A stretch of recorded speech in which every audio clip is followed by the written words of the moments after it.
Racing X family, welcome to another edition of The Yard brought to you by EMF. I'm Grace Hayden, this is Lily Hines and Bella King, and we're back at the NZB sales. This is day one of book one of the sales, and it's definitely packed here today despite the rain, even though the sun's now shining. It's just been trickling in and out throughout the day.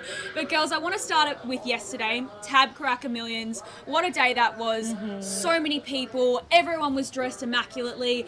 I loved all the different marquees, and it was just great vibes all around until it rained. Yes, and the wind, oh my gosh, I was freezing. I did not pack for a winter race day, that's for sure. No, rookie error by us by having our hair down. Tell you what, check the wind, ladies. It's really important. Before you pick your millinery and your hairstyle. Yeah, definitely. But Lily, it was your first day at a race day. I want to know all about it. Tell us the feeling that you had, maybe similarities that you might draw between boxing and the races. Just tell us all about it.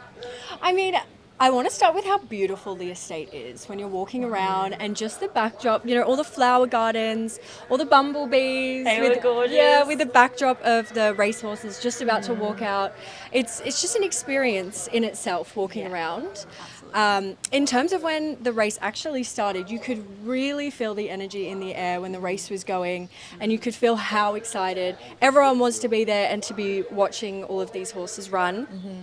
So that was great, and I think that's where you would draw a similarity from, you know, combat sports when fighters are walking out, or, you know, fighters are doing something worth cheering about. It's just electric. Like, you feel it in the energy. It's hard not to enjoy. Well, you've been in our arena now, so we'll definitely have to try and get into yours. I know, you guys have to come. You for sure have to come. But Bella, what about the races? We got to know a little bit more. What were the results that we saw? I really enjoyed yesterday. Obviously, Orchestral being back in the winner's circle, she definitely needed that win to cement that she is back, and she did that. And just the atmosphere when she won. I turned around and I looked up at the stands, and everyone's hanging over the balustrades yelling out. You would think it was a Group 1. It was just amazing. And then in terms, obviously, we had the Karaka Millions, the 2-year-old edition and the 3-year-old edition. Waikato Stud had a great day. Obviously, we had La Dorada win. That was a super Seth. And then in the 3-year-old edition, Damask Rose for Savabeel. So I think they will be absolutely cheering as they head into the sales ring today, because all of that progeny, I'd say the sale price has gone up. Talking about Waikato, though, you were lucky enough to go behind the scenes and into the sales ring and watch lot 106. Correct. Be sold. $160,000.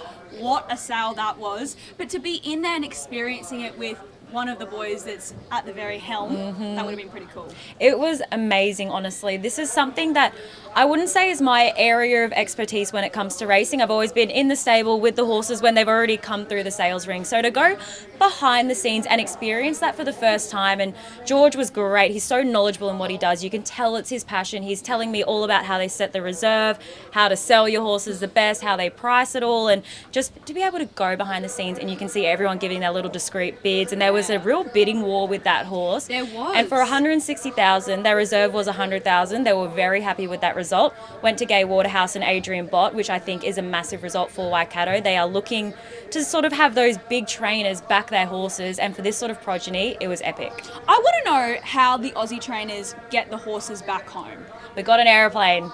But like Racehorse private jet. Private jet, is that what it is? Pretty much, they have their own air freight company for the horses. They really do. They really do. So I would actually love to actually go and see it in person. But if you jump on the internet, there are some amazing photos and videos of the horses just all side by side, just in the air. Did they get champagne? I don't think so. I don't know Champagne if and there's business caviar on class for arrival. horses, but maybe it can be rearranged.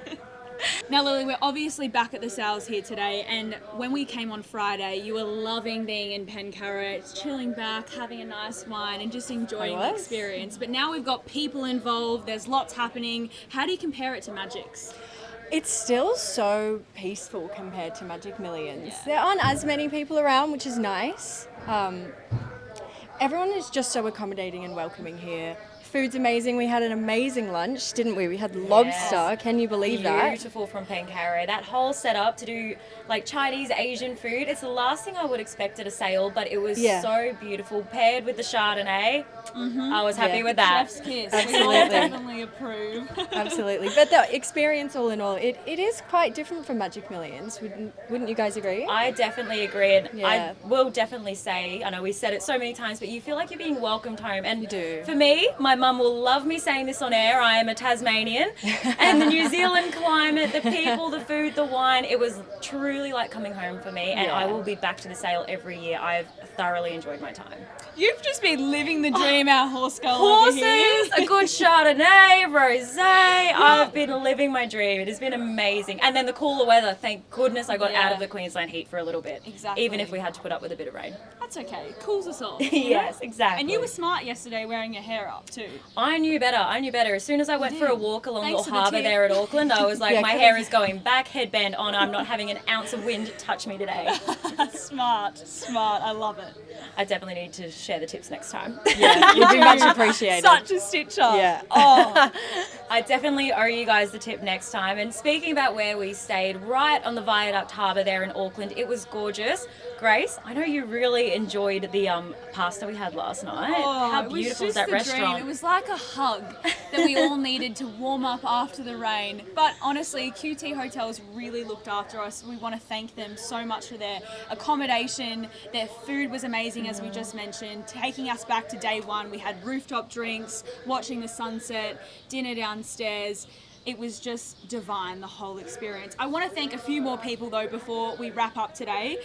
Big thank you to New Zealand Bloodstock. Obviously, we've taken over their desk today. We really appreciate that, but they've been amazing the whole way through this experience, taking us through the sales and then also yesterday as well. Also, Auckland Thoroughbred Racing. Also, Waikato Stud, their pizza, obviously George, and all the rest of it. Pip was also lovely to talk to as well behind the scenes. And Pencarrow Stud. So guys, thank you so much. We've honestly had the world's best experience. I've loved being here in Auckland with you girls. And Lily, your first ever race day. Tick, tick.